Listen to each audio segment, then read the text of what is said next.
എല്ലാ കൂട്ടുകാർക്കും നല്ലൊരു ദിവസം ആശംസിച്ചുകൊണ്ട് മാമ്പഴത്തിന്റെ പുതിയ വീഡിയോയിലേക്ക് സ്വാഗതം. നമുക്ക് നേരെ ഗൗതമിന്റെ അളകനന്ദയുടെ ഇന്നത്തെ നല്ലൊരു വിശേഷം കണ്ടാലോ. അങ്ങനെ ഇന്നത്തെ വിശേഷത്തില് അർജുന് ഒരു ചെറിയ ജലദോഷക്കോളൊക്കെ ഉണ്ടായിരുന്നു. ഈ സമയത്ത് വിക്സ് ഒക്കെ എടുത്തോണ്ട് പിങ്കി അങ്ങോട്ട് ചെല്ലുവാണ്. പിന്നീട് അർജുന്റെ നെറ്റിയിലേക്ക് ബാമ്പ് പുരട്ടി കൊടുക്കാൻ നോക്കി. ഈ സമയം അർജുൻ പറഞ്ഞു, വേണ്ട പിങ്കി, ഞാൻ തന്നെ ചെയ്തോളാന്ന് പറയാ. അതെന്താ, ഞാൻ ചെയ്താൽ എന്താ കുഴപ്പം? ഞാനിവിടെ വയ്യാതെ കിടക്കണ സമയത്ത് അർജുൻ എന്നെ കെയർ ചെയ്തില്ലേ? എന്നെ നോക്കിയത് അർജുൻ അല്ലായിരുന്നു ചോദിക്കുക. പനി പിടിച്ച് കിടന്ന സമയത്തെ പെട്ടെന്ന് അർജുൻ പറഞ്ഞു, അതിനെക്കുറിച്ചൊന്നും കൂടുതൽ പറയാതിരിക്കുക ഭേദം. എന്താ അങ്ങനെ പറഞ്ഞേ? അല്ല, ആ സമയത്ത് നിനക്ക് ബോധമില്ലായിരുന്നല്ലോ എന്ന് പറയാ. അതുപോലെയല്ലോ ഞാൻ. എന്താ അർജുൻ അങ്ങനെ പറഞ്ഞേ? എനിക്ക് ബോധമില്ലായിരുന്നു പറഞ്ഞേ.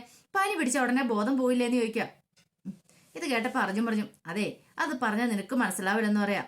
ഇത് കേട്ടതും പിങ്കിക്ക് ഒരു സംശയം. എന്താ അർജുൻ അർജുൻ എന്തൊക്കെയാ പറയണേ? എനിക്കൊന്നും മനസ്സിലാവുന്നില്ലെന്ന് പറയാ. അതെ, കൂടുതൽ നീ മനസ്സിലാക്കാതിരിക്കുന്ന ഭേദം. പെട്ടെന്ന് അർജുന്റെ മനസ്സിൽ കൂടെ ആ കാര്യങ്ങളൊക്കെ കടന്നു പോവാ. പനി പിടിച്ച് ബോധമില്ലാതെ കിടക്കുന്ന സമയത്ത് പിങ്കി ഗൗതമേന്റെ പേരാ പറഞ്ഞ്, രാമേശ്വരത്ത് നമുക്ക് പോകാം അങ്ങനെയൊക്കെ പറഞ്ഞ് കുറെ ഡയലോഗുകളൊക്കെ അടിച്ചിട്ടുണ്ടായിരുന്നു.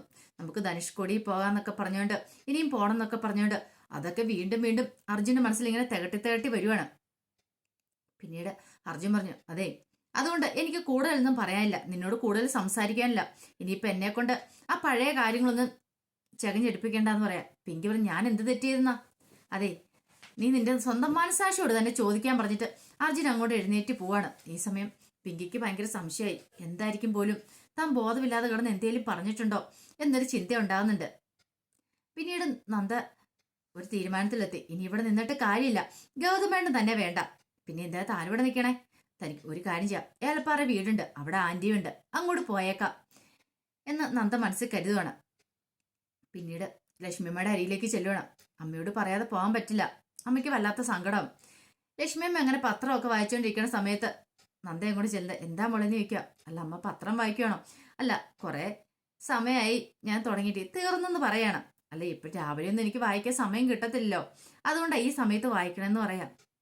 അല്ല, എന്താ മോളെ, നിനക്ക് എന്തെങ്കിലും എന്നോട് പറയാനുണ്ടോന്ന് ചോദിക്കും. അല്ലമ്മേ, ഞാൻ നാളെ രാവിലെ ഏലപ്പാറയ്ക്ക് പോയാലോ എന്ന് ആലോചിക്കുക. ഏലപ്പാറയ്ക്ക് പോകാനോ? അത് പെട്ടെന്ന് എങ്ങനെ? അല്ലമ്മേ, ക്ലാസ് ഒക്കെ കഴിഞ്ഞല്ലോ, എക്സാം കഴിഞ്ഞു, ഇനിയിപ്പം ലീവാണല്ലോ. അപ്പം ആ ലീവിന്റെ സമയത്ത് എനിക്ക് ഹോളിഡേസ് അവിടെ ആഘോഷിക്കാന്ന് കരുതി അങ്ങോട്ട് പോകാന്ന് വിചാരിക്കുന്നു പറയാം. അല്ല മോളെ, അവിടെ പോയിട്ടുണ്ടെങ്കിൽ മോള് തന്നെ ആവൂലേ? അതെങ്ങനെ തന്നെ ആവണേ? അവിടെ ആന്റി ഉണ്ടല്ലോ, ആന്റിനെ കണ്ട് കുറെ കാലമായില്ലേ, അതുകൊണ്ടാണ് ഞാൻ വിചാരിക്കണേന്ന് പറയാം. അല്ല, അപ്പൊ ഗൗതം മോനും വരുന്നുണ്ടായിരിക്കും അല്ലേന്ന് ചോദിക്കുക. ഇത് കേട്ടെന്ന് നന്ദ പറഞ്ഞു, ഇല്ല, ഗൗതം സാർ വരുന്നില്ല എന്ന് പറയണം. പിന്നെ മോള് തന്നെ പോകാൻ പോവാ? അതെന്തമ്മ തന്നെ പോയാലേ? എനിക്ക് കുഴപ്പമൊന്നുമില്ല, ഞാൻ അവിടെയല്ലേ വളർന്നത്, എനിക്കൊരു പ്രശ്നമില്ലെന്ന് പറയാം. അത് ശരിയാവത്തില്ല. കാരണം ലക്ഷ്മി അമ്മയ്ക്ക് മനസ്സിലായി, ഒരു പക്ഷേങ്കിലും നന്ദ ഈ വീട്ടിൽ നിന്ന് ഒരു പോക്ക് പോകുന്നതാണെന്ന് പറയാൻ പറ്റില്ല.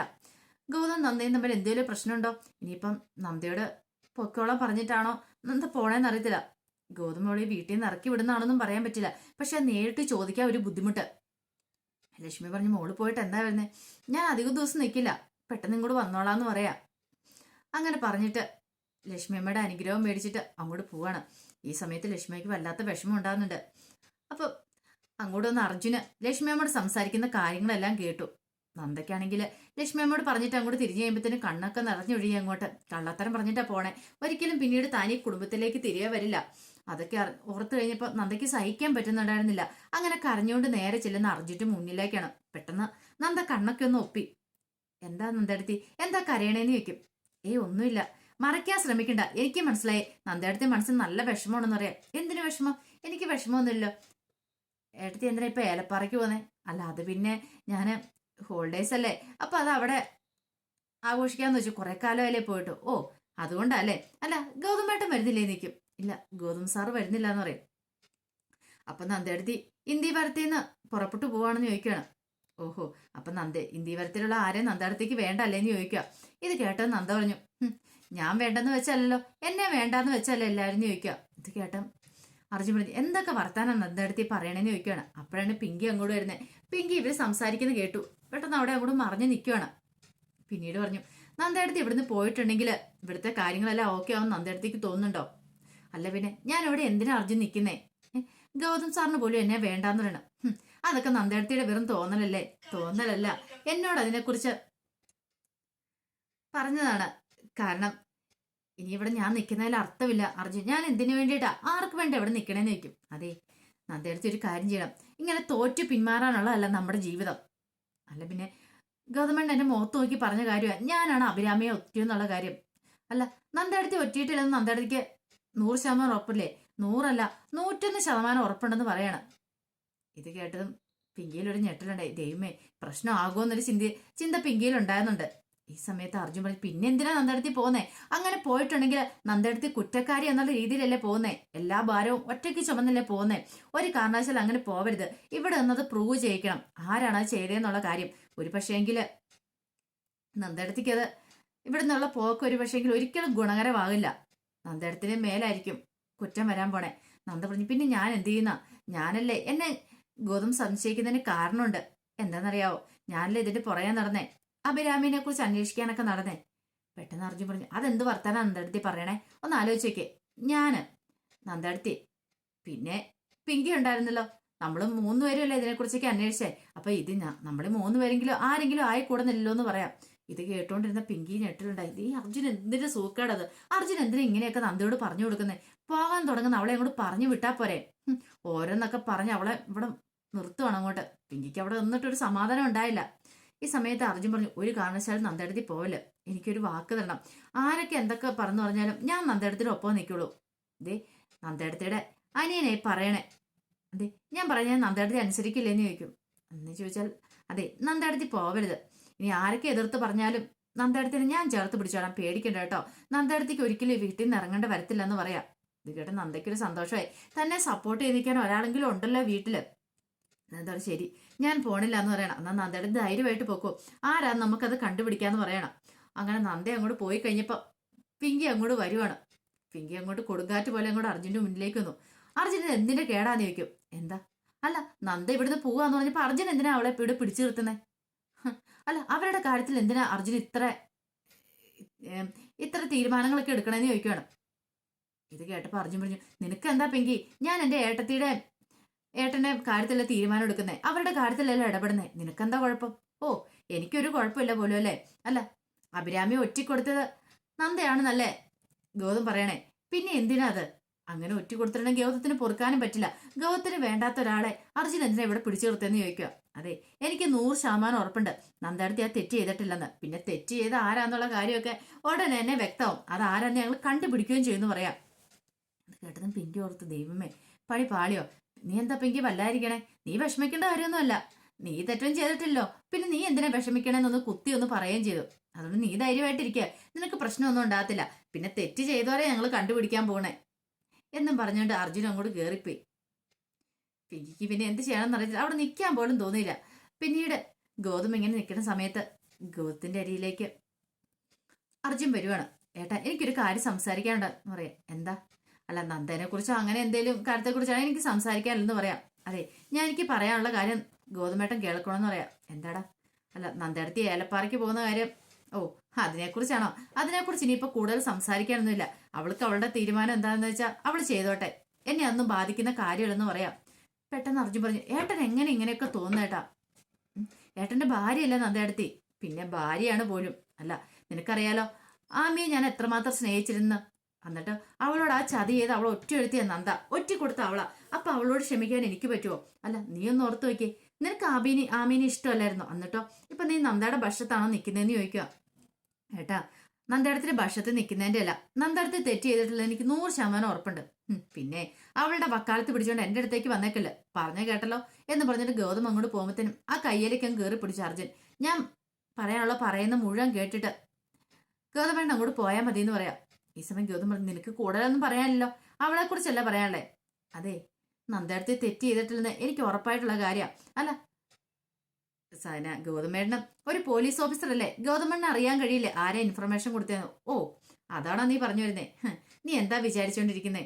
ഞാനൊരു പോലീസ് ഓഫീസർ ആയതുകൊണ്ട് എനിക്ക് കാര്യങ്ങളെല്ലാം പെട്ടെന്ന് അറിയാൻ പറ്റും എന്നൊക്കെ എനിക്ക് അറിയേണ്ട കാര്യമില്ല. കാരണം എനിക്കറിയാം നന്ദി അത് തെറ്റ് ചെയ്തെന്നുള്ള കാര്യം. പിന്നെ എനിക്കിതിനെ അതിനെക്കുറിച്ച് അന്വേഷിച്ചു പോകേണ്ട കാര്യമില്ല.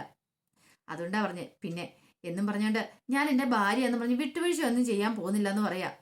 ആര് തെറ്റ് ചെയ്താലും അവർക്ക് ഞാൻ ശിക്ഷ കൊടുക്കുമെന്ന് പറയാം. ഓ, അങ്ങനെ ശിക്ഷിക്കാനായിട്ട് നന്ദേടത്തെ തെറ്റ് ചെയ്തെന്ന് ഗൗതമേട്ടൻ തെളിയിക്കാൻ പറ്റുമോ? അങ്ങനെ തെളിയിക്കാൻ പറ്റും, തെളിയിക്കുക. നിങ്ങൾ പോലീസുകാർ തെളിവിന്റെ അടിസ്ഥാനത്തിലേക്കാണല്ലോ പ്രതികളാന്ന് ഒരാളുടെ മേലെ കുറ്റം ആരോപിക്കുന്നത് അല്ലെ കുറ്റം ചുമത്തുന്നേ. പിന്നെ ഇവിടെ നന്ദേടത്തിന്റെ കാര്യത്തിൽ മാത്രം അങ്ങനെ തെളിവും കണ്ടില്ല. അതെ, ഇവിടെ ഈ കാര്യത്തിൽ എനിക്കൊരു തെളിവിന്റെ ആവശ്യമില്ല. നീ കൂടുതൽ തെളിവുണ്ടാക്കാൻ നടക്കുകയും വേണ്ട. പറഞ്ഞ കേട്ടില്ല എന്ന് പറഞ്ഞ് അങ്ങോട്ട് പോകുമ്പോഴത്തേനും അർജുൻ പുറകെ അങ്ങ് ചെല്ലണം. ദേ ഒരു കാര്യം ഞാൻ പറഞ്ഞേക്കാം ഗവൺമെന്റ്, നന്ദേടത്തിൽ തെറ്റ് ചെയ്തിട്ടില്ലെന്ന് ഉറപ്പാന്ന് പറയാം. ഓ, ഇപ്പൊ നീ എന്നെ ഭരിക്കാനും കൂടെ വരുവാണോ? നീ എന്റെ ചേട്ടനാണോ അതോ ഞാൻ നിന്റെ അനിയനാണോ എന്നൊക്കെ ചോദിക്കുകയാണ്. ഇത് കേട്ടപ്പോൾ അർജുൻ പറഞ്ഞു, അതെ ഏട്ടാ, ഞാൻ കൂടുതലൊന്നും പറയണ്ടെന്ന് പറഞ്ഞ് അങ്ങോട്ട് ഗൗതം അങ്ങോട്ട് പോവാണ്. പിന്നീട് മുറിയിലേക്ക് ഗൗതം ചെല്ലുമ്പോഴത്തേനും നന്ദ അവിടെ ഇരിക്കുന്നുണ്ടായിരുന്നു. ഗൗതത്തിനെ കണ്ടുപിടി നന്ദ ചോദിച്ചു, അല്ല ഗൗതം സാർ ഇതിനായിട്ട് എവിടെയായിരുന്നു ചോദിക്കുകയാണ്. ഈ സമയം ഗൗതം ചോദിച്ചു, അതൊക്കെ നീ എന്തിനാ അറിയണേ? അല്ല ഇത്ര സമയം കണ്ടില്ല അതുകൊണ്ട് ചോദിച്ചാ. അതെ, ഞാൻ എവിടെ പോന്നു എവിടെ വരുന്നതൊക്കെ നീ അറിയേണ്ട ആവശ്യമില്ല. നിനക്ക് പോകാനുള്ളിടത്തോടെ നിനക്ക് പോകാന്ന് പറയണം. ഇത് കേട്ടപ്പോ നന്ദ, ഓ ഞാൻ ഏലപ്പാറയ്ക്ക് പോകുന്ന കാര്യത്തെക്കുറിച്ചായിരിക്കില്ലേ? അതെ, അതിനെക്കുറിച്ച് ഓർത്ത് പിന്നെ സാറ് വേവലാതിപ്പെടണ്ടെന്ന് പറയാം. ഈ സമയം ഗൗതം പറഞ്ഞു, അതെ നിന്റെ കാര്യത്തിൽ ഞാൻ ഒരു തീരുമാനം എടുക്കുന്നില്ല. നിനക്ക് ഇഷ്ടമുള്ള പോലെ ചെയ്യാം. പോവോ വരുവോ എന്ത് വേണം ചെയ്യാം. പക്ഷെ നിന്നോടൊരു കാര്യം ഞാൻ പറഞ്ഞിട്ടുണ്ട്, നീ എന്റെ ഭാര്യ ആവില്ലെന്നുള്ള കാര്യം. അതെ, ശത്രുക്കളോട് ക്ഷമിക്കാനൊന്നും എന്നെ കൊണ്ട് പറ്റില്ലെന്ന് പറയണേ. അത്രയും വലിയ ചതിയാ നീ എന്നോട് ചെയ്തിരിക്കുന്നു പറയാം. ഇത് കേട്ടത് നന്ദ പറഞ്ഞു, ആ വിഷയം വിട്, എനിക്ക് ആ കാര്യത്തിൽ ഒരു വിഷമവും ഇല്ല. ഇനിയിപ്പം ഞാൻ ഇവിടുന്ന് പോകാനും പോകുന്നില്ല. ഏലപ്പറയ്ക്ക് പോകണമെന്ന് വിചാരിച്ചു, പക്ഷെ ഞാൻ എന്റെ പോക്ക് അങ്ങോട്ട് ക്യാൻസൽ ചെയ്യുന്നു പറയാം. ഇത് കേട്ടും ഗൗതം വന്ന് അമ്പരുന്നു. ഇവൾക്ക് ഇത് എന്ത് പറ്റിയെന്നുള്ള രീതിയിൽ. പിന്നെ എന്നെ ഇവിടുന്ന് ഇറക്കി വിടാനും നോക്കണ്ട, അങ്ങനെയൊന്നും എനിക്ക് പോകാൻ പറ്റില്ലെന്ന് പറയാം. ഇത് കേട്ടും ഗൗതം പറഞ്ഞു, എനിക്ക് നിന്നെ ആവശ്യമില്ല. പിന്നെ നീ എന്തിന്റെ കാര്യത്തിൽ എവിടെ നിൽക്കണമെന്ന് ചോദിക്കും. അതെ, ആവശ്യമില്ലെന്ന് പറഞ്ഞാൽ ഞാൻ ഇവിടുന്ന് പോകത്തില്ല. കാരണം ഞാൻ ഇപ്പോഴും ലീഗലി ഗൗതത്തിന്റെ ഭാര്യയാണ്, അറിയാലോ. അതുകൊണ്ട് എന്നെ ഇവിടുന്ന് പറഞ്ഞു വിടാൻ പറ്റില്ല. ഞാനും കൂടെ തീരുമാനിക്കണം, മനസ്സിലായല്ലോ. ആ മോഹം അങ്ങോട്ട് വാങ്ങി വെച്ചേക്കാൻ പറയാം. പിന്നെ ഞാൻ ഒറ്റയെന്ന് പറയുന്നുണ്ടല്ലോ, ഞാൻ ആരും ഒറ്റയിട്ടില്ല. ആ കാര്യം തെളിയിക്കേണ്ട എന്റെ കടമയാണ്. ഞാനത് തെളിയിച്ചിരിക്കും. തെളിവുകളുമായിട്ട് ഞാൻ സാറിന്റെ അടുത്തേക്ക് വരും. അന്നേരം സാറിനെ വിശ്വസിച്ചാൽ മതി. പിന്നെ അതിനു മുമ്പ് ഒരു താലിമാല ഉണ്ടല്ലോ, അതെന്റെ കഴുത്തിൽ അണിയിക്കണം. അങ്ങനെ ഒരു ചിന്തയൊന്നും സാറിന് വേണ്ട. ഞാൻ ആ കാര്യം പറഞ്ഞോണ്ട് അല്ലെങ്കിൽ ആ ആവശ്യം പറഞ്ഞോണ്ട് ഒരിക്കലും സാറിനെ ശല്യപ്പെടുത്താൻ വരില്ല. കാരണം ഞാനല്ല ഒറ്റയെന്നുള്ള കാര്യം സാർ അറിഞ്ഞു കഴിയുമ്പം സാറ് തന്നെയായിട്ട് ആ താലി എന്റെ കഴുത്തിൽ അണിയിച്ചു തന്നോളൂ. അതുകൊണ്ട് സാറ് ധൈര്യമായിട്ടിരുന്നോളാൻ പറഞ്ഞിട്ട് നന്ദി അങ്ങോട്ട് ഇറങ്ങി പോവാം. ഗൗതത്തിന് ആകെപ്പാടെ ഒരു കൺഫ്യൂഷനായിപ്പോയി. പിന്നീട് അർജുനും നന്ദയും കൂടെ ADGPനെ കാണാനായിട്ട് ഓഫീസിലേക്ക് എത്തിയേക്കാണ്. അപ്പൊ ADGP പറഞ്ഞു, നിങ്ങൾ വരുന്നേം പറയുന്ന നോക്കട്ടെ. അപ്പൊ ഞാനോർത്തു വലിയ എന്തോ ഒരു പ്രശ്നമാണെന്ന് വിചാരിച്ചു. ഇത് കേട്ടപ്പം നന്ദ പറഞ്ഞു, അതെ കുറച്ച് സീരിയസ് ആയിട്ടുള്ള കാര്യമാണ്. ചെറിയ പണക്കൊന്നുമല്ല ഗൗതം സാറിന്റെ, എന്റെ ജീവിതത്തെ ബാധിക്കുന്ന കാര്യങ്ങളൊക്കെയാണ് നടന്നുകൊണ്ടിരിക്കണേ. സാറിനറിയാലോ, അഭിരാമിനെ ഒറ്റയത് ആ ഇൻഫർമേഷന് അതിനെക്കുറിച്ച് ചൊല്ലിയാ ഞങ്ങൾ തമ്മിൽ വഴക്കെന്ന് പറയാം. ഇത് കേട്ടതും ADGP പറഞ്ഞു, അല്ല അത് പിന്നെ ഗൗതം ഒരു പോലീസ് ഓഫീസർ അല്ലേ, അതുകൊണ്ടായിരിക്കും നിങ്ങളെ സംശയിച്ചതെന്ന് പറയാം. പെട്ടെന്ന് അർജുൻ പറഞ്ഞു, അല്ല സാർ, അതാരാ ഇൻഫർമേഷൻ കൊടുത്തേ? അതിനെക്കുറിച്ച് എന്തെങ്കിലും വിവരം കിട്ടാനായിട്ട് എന്തെങ്കിലും മാർഗങ്ങളുണ്ടോ എന്ന് ചോദിക്കുക. ഇത് കേട്ട ADGP പറഞ്ഞു, അല്ല അർജുൻ ഒരു പട്ടാളക്കാരനല്ലേ, നന്ദ പോരാത്തന്നെ ഒരു പോലീസുകാരന്റെ മാൾക്കും. അപ്പൊ നിങ്ങൾക്ക് അറിയാമല്ലേ, കാരണം ഒഫീഷ്യൽ ആയിട്ടുള്ള അങ്ങനെ ഇൻഫർമേഷൻ ഒന്നും പുറത്ത് കൈമാറാൻ പറ്റില്ലെന്നുള്ള കാര്യം. കാരണം അതൊക്കെ സീക്രട്ടാണ്, അതങ്ങനെ പുറത്ത് പറയാൻ പാടില്ല. ഇത് കേട്ട അർജുൻ പറഞ്ഞു, സാർ ഞങ്ങളിത് ദുരുപയോഗം ചെയ്യാനൊന്നും പോകുന്നല്ല, ഇതൊരു കുടുംബ പ്രശ്നം ആയതുകൊണ്ടാ. ഇത് കേട്ടും ADGP ശരിയാ, എനിക്ക് മനസ്സിലാവുന്നുണ്ട്, അർജുൻ പറയുന്ന കാര്യങ്ങളൊക്കെ മനസ്സിലാവുന്നുണ്ട്. പക്ഷേ എങ്കില് നമ്മള് ചിന്തിക്കണം. കാരണം അവിടെ ആ വിവരങ്ങളൊക്കെ പുറത്തു പറയാൻ പറ്റുന്നതാണോ, അല്ലെങ്കിൽ അത് അവരെയൊക്കെ ചോദിച്ചിട്ടുണ്ട് തരുവോ ഇല്ലയോ എന്നുള്ള കാര്യങ്ങളൊക്കെ. ഈ സമയം നന്ദ പറഞ്ഞു, സാർ ജീവിത പ്രശ്നം ആയതുകൊണ്ടാ, അല്ലെങ്കിൽ ഞങ്ങൾ ഇങ്ങോട്ട് വരത്തില്ലായിരുന്നു. ഗൗതം സാറിന്റെ കാര്യം അറിയാലോ, ഗൗതം സാർ ഇപ്പം വല്ലാത്തൊരു മാനസികാവസ്ഥയോടെ കടന്നുപോയിക്കൊണ്ടിരിക്കുന്നത്. ഒരു പക്ഷേങ്കില് ഞാന് അഭിരാമിയെ തെറ്റിദ്ധരിച്ചു, അത് ശരി തന്നെയാ. അഭിരാമിയെ അത്രമാത്രം സ്നേഹിക്കുന്നുണ്ടായിരുന്നു ഗൗതം സാറ്. കാരണം അവർ തമ്മിൽ കളിക്കൂട്ടുകാരാ. അതിലപ്പുറം തന്റെ ജീവൻ രക്ഷിച്ച ആളുടെ ഭാര്യയും കൂടെയാണ്. അപ്പൊ ആ കുഞ്ഞിനെ അവരെ രക്ഷിക്കാന്നുള്ളൊരു കടമ മാത്രമാണ്. അപ്പൊ അതിനു വേണ്ടിയിട്ടാ ഗൗതം സാറ് നിലകൊണ്ട്. അപ്പൊ ഞാനാണ് അതിനകത്തേക്ക് അഭിരാമി ഒറ്റ കൊടുത്ത് അഭിരാമിനെ അകത്താക്കി എന്നൊരു ചിന്താഗതി ഉള്ളതുകൊണ്ട് മാത്രമാണ് ഇങ്ങനെ മുന്നോട്ട് പോയിക്കൊണ്ടിരിക്കുന്നത്. അതാരാന്ന് ഞങ്ങൾക്ക് അറിയണമെന്ന് പറയാ. ഇത് കേട്ടത് ADGP ഒന്ന് ആലോചിക്കുവാണ്. അങ്ങനെ അതിന്റെ വിശേഷങ്ങളൊക്കെ നമ്മളിന്ന് കണ്ടത്. അപ്പൊ ഇതിന്റെ ബാക്കി വിശേഷങ്ങളുമായിട്ട് വൈകുന്നേരത്തെ പ്രൊമോയി വരാട്ടോ. പ്രൊമോ വിശേഷം ചാനലിനകത്ത് അപ്ലോഡ് ചെയ്യുമ്പോൾ ഒരു 11:30 സമയമൊക്കെ ആവും. എത്ര ലേറ്റ് ആയിട്ടാണെങ്കിലും ഞാൻ പ്രൊമോ വിശേഷം ചാനലിനകത്ത് അപ്ലോഡ് ചെയ്യുന്നുണ്ട് കേട്ടോ. അപ്പൊ എല്ലാവർക്കും ഒരിക്കൽ കൂടി നല്ലൊരു ദിവസം ആശംസിച്ചോണ്ട് നിർത്തുന്നു. നന്ദി.